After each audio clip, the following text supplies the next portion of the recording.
وطن بحیثیت سیاسی تصور کے ہم وطن کو کس طرح دیکھتے ہیں؟ علامہ اقبال نے کہا کہ اس دور میں اور ہے جم اور ہے جام اور ساقی نے بنا کی روش لطف ستم اور مسلم نے بھی تعمیر کیا اپنا حرم اور تہذیب کے آزہر نے ترشوائے صنم اور ان تازہ خداؤں میں بڑا سب سے وطن ہے، جو پیرہن اس کا ہے وہ مذہب کا کفن ہے۔ اور آگے علامہ صاحب کہتے ہیں کہ یہ بت کی تراشیدہ تہذیب نوی ہے، غارت گری کا شانہ دین نبوی ہے، اور بازو تیرا توحید کی قوت سے قوی ہے، اسلام تیرا دیس ہے تو مصطفی ہے۔ اور علامہ اقبال صاحب آگے کہتے ہیں کہ نظارہ دیرینہ زمانے کو دکھا دے، اے مصطفی خاک میں اس بت کو ملا دے،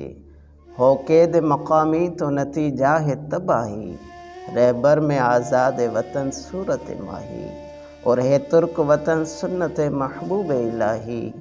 دے تو بھی نبوت پہ صداقت پہ گواہی۔ گفتار سیاست میں وطن اور ہی کچھ ہے، اور ارشاد نبوت میں وطن اور ہی کچھ ہے، اقوام جہاں میں ہے رقابت تو اسی سے، تسخیر ہے مقصود تجارت تو اسی سے، خالی ہے صداقت سے سیاست تو اسی سے، کمزور کا گھر ہوتا ہے غارت تو اسی سے۔